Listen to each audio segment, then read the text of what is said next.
સુરતની નવી સિવિલ હોસ્પિટલમાં શિક્ષકોને CPR તાલીમ આપવામાં આવી છે। આ પહેલા 3 ડિસેમ્બર યોજાયેલા પહેલા તબક્કામાં સંખ્યામાં શિક્ષકોને તાલીમ અપાઈ હતી। હવે આજે બીજા તબક્કામાં શિક્ષકોને CPR ની તાલીમ આપવામાં આવી રહી છે। બાળકો અને યુવાનોમાં હાર્ટ એટેકનું પ્રમાણ વધતા શિક્ષકોને CPR તાલીમ આપવાનો સરકારે નિર્ણય કર્યો છે, જેને પગલે સુરતમાં તમામ શિક્ષકોને CPR ની તાલીમથી સજ્જ કરવાનું આયોજન કરાયું છે। સુરતની નવી સિવિલ હોસ્પિટલ ખાતે આજ રોજ શિક્ષકોને CPR તાલીમ આપવામાં આવી રહી છે, જેમાં ગુજરાતમાં સંખ્યામાં શિક્ષકોને તાલીમ આપવામાં આવી હતી। પહેલા બેચમાં 250 શિક્ષકોને CPR તાલીમ અપાઈ છે, ત્યારે ડોક્ટરો દ્વારા હૃદય રોગના હુમલાના ઇમરજન્સી સમયમાં ગુજરાતમાં CPR ની તાલીમ લઈ પોલીસ શિક્ષકો, બસ ડ્રાઈવર, ડોક્ટરની ભૂમિકા અદા કરે તેવો વિશ્વાસ વ્યક્ત કર્યો હતો। આ કાર્યક્રમમાં ઉચ્ચ ડોક્ટરો, શિક્ષકો, અધિકારીઓની ઉપસ્થિતિ રહી હતી। મારું નામ doctor Ganesh Govekar, medical superintendent new civil hospital Surat. અમારે ત્યાં આજે 17 તારીખે 17 ડિસેમ્બરે આ બીજી ડેટ છે, જેમાં શિક્ષક જે છે ગુજરાતના બધા શિક્ષક એને CPR ટ્રેનિંગ આપવામાં આવે છે। એના પહેલાં 3જી તારીખે એક ટ્રેનિંગ રાખવામાં આવેલું હતું। ઇન જનરલ 2 લાખ ટીચરોને ગુજરાતમાં બધાને આ ટ્રેનિંગ આપવાની છે। ફર્સ્ટ ફેઝમાં ઓલમોસ્ટ 1 લાખ ટીચરને આપેલું છે, અને આ બીજો ફેઝ છે જેમાં 1 લાખ ટીચર કવર અપ થશે આખું ગુજરાતમાં। અને આ ટ્રેનિંગ બધા મેડિકલ કોલેજમાં એટલે 37 મેડિકલ કોલેજમાં રાખવામાં આવેલી છે।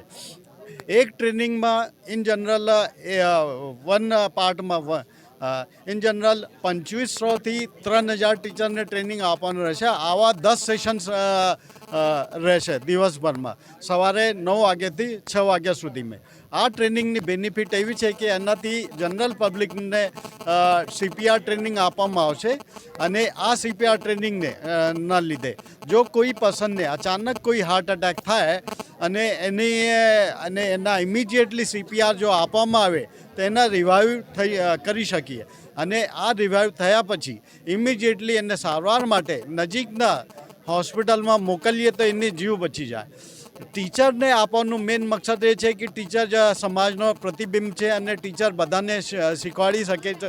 જ્યાં ટીચર છે એ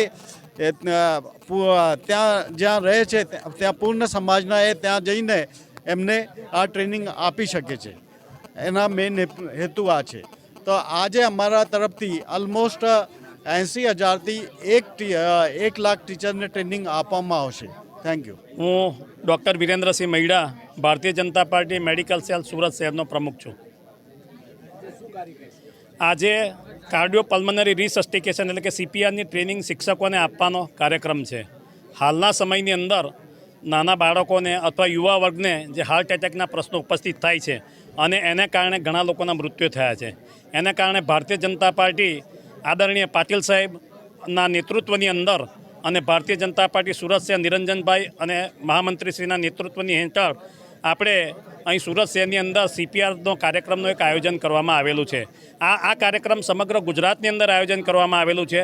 ગુજરાતની 37 મેડિકલ કોલેજોમાં 2500 જેટલા તજજ્ઞો દ્વારા આશરે આજે 77,465 શિક્ષકોને ટ્રેનિંગ અપાશે।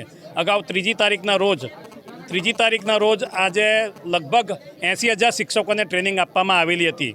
આમ સમગ્ર ગુજરાતની અંદર એક CPR ટ્રેનિંગના કાર્યક્રમનું એક આયોજન સફળ રીતના થઈ રહેલું છે। અગાઉ પણ પોલીસ કર્મીઓને આ ટ્રેનિંગ આપવામાં આવેલી હતી, અને પોલીસ કર્મીઓને આ ટ્રેનિંગ આપવામાં આવેલી, જેના કારણે આ લગભગ અંદાજિત 38 લોકોના જીવ બચાવવામાં પોલીસ કર્મીઓ સફળ રહેલા। તો આ CPRનું મુખ્ય મહત્ત્વ એ છે કે કોઈને અચાનક હૃદય બંધ થઈ જાય તો મસ્તકને લોહી પહોંચતું નથી, તો તાત્કાલિક CPR આપવાથી જ્યાં સુધી ઇમરજન્સી સારવાર ના મળે ત્યાં સુધી આપણે CPRની ટ્રેનિંગ આપીને એને જીવતદાન આપી શકીએ છીએ। જીવન મૃત્યુ ઈશ્વરને અધીન છે, પણ આપણા પ્રયત્ન થકી જો કોઈને જીવન બનાવવામાં સફળ રહીએ તો એક આપણું એક મહત્ત્વનું યોગદાન ગણાશે। આ એક રાષ્ટ્ર સેવા ગણાશે। Reporter Hanif Malik, Janadesh news, Surat.